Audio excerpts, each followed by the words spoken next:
अस्सलाम वालेकुम स्टूडेंट्स, उम्मीद करता हूँ कि आप सब खैरियत से होंगे। स्टूडेंट, आज के इस लेक्चर के अंदर हम चैप्टर नंबर 10 की एग्जांपल्स को सॉल्व करेंगे। हमारे पास जो सबसे पहले एग्जांपल दी गई है उसमें आपके जो इन्फॉर्मेशन प्रोवाइड की है उसने वो ये है। A metal rod of length 1.5 metre. आपके पास एक मेटल की रोड है जिसकी लेंथ कितनी है, 1.5 मीटर है। It expands by 0.025 metre. आप उसको लीनियर एक्सपेंशन के थ्रू एक्सपैंड करते हैं और इसकी जो लेंथ है वो तब्दील होकर कितनी हो जाती है, 0.025 मीटर है।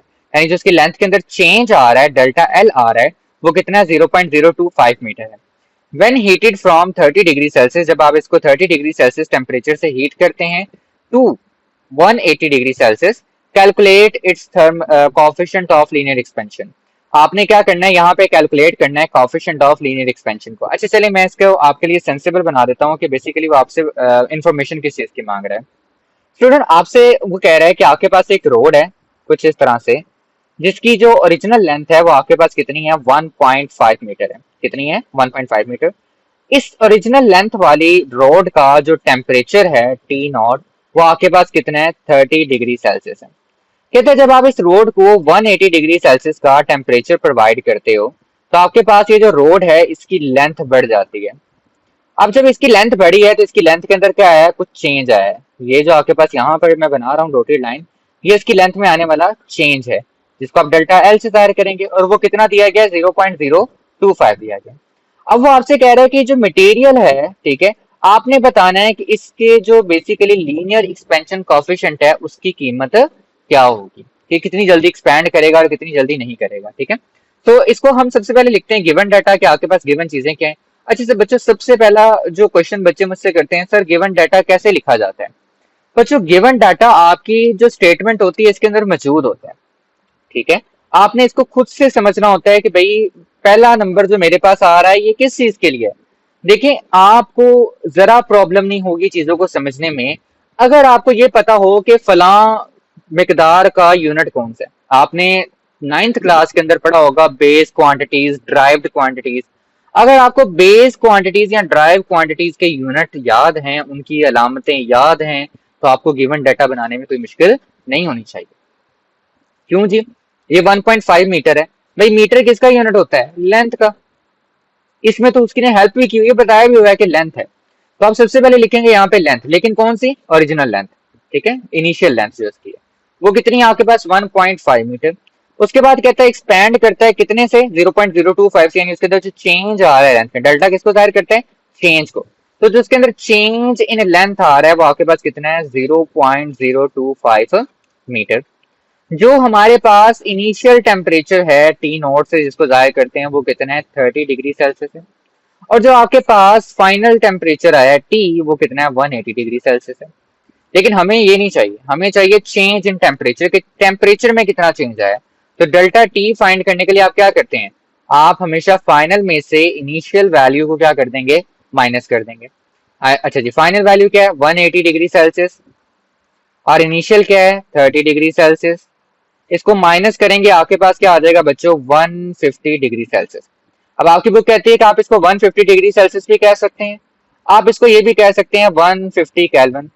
अब मोस्टली बच्चे जो हैं वो ये क्वेश्चन करेंगे कि सर जो हमारे पास टेम्परेचर होता है डिग्री सेल्सियस के अंदर, उसको अगर केल्विन में कन्वर्ट किया जाए तो उसके अंदर तो 273 ऐड करते हैं। सर आपने तो कहीं पे 273 जो है वो ऐड ही नहीं किया, आपने तो इसको कह दिया सीधा कि 150 डिग्री सेल्सियस बराबर है किसके, 150 केल्विन के।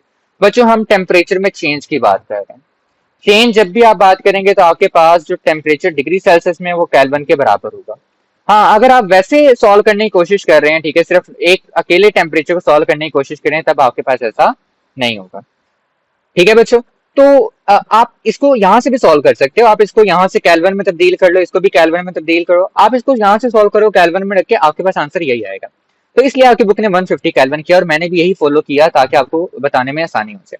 अच्छा चलें, अब आपने क्या चीज फाइंड करनी है, आपने यहाँ से फाइंड करना है thermal coefficient of linear expansion को। तो उसके लिए हम कौन सा फार्मूला लगाएंगे,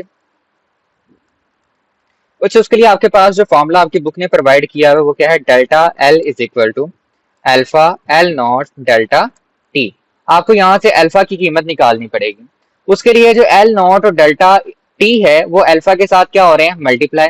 जबकि इस साइड पे जब आएंगे, ठीक है, आप इसको यहाँ से यहाँ लेकर आएंगे तो डेल्टा एल के साथ क्या हो जाएंगे, डिवाइड हो जाएंगे। तो अल्फा की आपके पास जो कीमत है वो क्या आ जाएगी, it will be delta L divided by, क्योंकि ये इधर मल्टीप्लाई हो रहे थे अल्फा के साथ, दूसरी साइड पे क्या होंगे, divide, L naught delta T. अब आपने सिंपल क्या करना है कि यहाँ पे वैल्यू को रिप्लेस कर देना है। डेल्टा एल की कीमत आपके पास कितनी आई है, 0.025 ऊपर हमने लिखी हुई है, डिवाइडेड बाय, अच्छा यहाँ पे सोल्यूशन की हेडिंग भी दे दीजिएगा, डिवाइडेड बाय आपके पास क्या आ जाएगा, एल नॉट की कीमत आपके पास बच्चों कितनी है, वो है आपके पास 1.5, 1.5 लिखेंगे, ठीक है। डेल्टा टी आपके पास क्या है, डेल्टा टी की कीमत कितनी है आपके पास 150, उसको यहाँ पे लिखेंगे। तो सबसे पहले हम क्या करेंगे कि हम नीचे वाली दोनों वैल्यूज को आपस में क्या करवा देते हैं बच्चों, मल्टीप्लाई करवा देते हैं। जब आप ऐसा करेंगे आपके पास जो आंसर आएगा वो होगा 225, 225।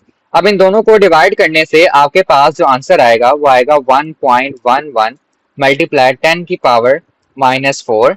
और आपको पता है कि आपके पास जो अल्फा है, ठीक है, यानी आपके पास thermal coefficient of linear expansion, इसका यूनिट क्या होता है, पर केल्विन। तो फाइनल आप हाइडिंग देंगे रिजल्ट की, यहाँ पे रिजल्ट की हाइडिंग देंगे और रिजल्ट लिखेंगे कि आपके पास जो अल्फा है वो किसके बराबर है, 1.11 मल्टीप्लाई 10 की पावर -4 पर केल्विन के। ओके बच्चों, चलिए नेक्स्ट न्यूमेरिकल की तरफ चलते हैं। अच्छा जी, नेक्स्ट न्यूमेरिकल में आपसे कहता है how much heat is required to melt 600 gram, आपके पास कितनी हीट आपको चाहिए 600 ग्राम आइस को मेल्ट करने के लिए, पिघलाने के लिए, ठीक है, 600 ग्राम आइस को कन्वर्ट करने के लिए किसके अंदर, वाटर के अंदर, ठीक है, at 0 degree Celsius temperature, latent heat of fusion of ice is 3.36 into 10⁵ joule per kilogram, ठीक है। आपको दो इन्फॉर्मेशन दी हुई है यहाँ पे उसने, एक उसने आपको मैस दिया हुआ है, आपको नजर आ रहा है ग्राम लिखा हुआ है, ठीक है, तो ग्राम किसका यूनिट होता है, मैस का यूनिट होता है।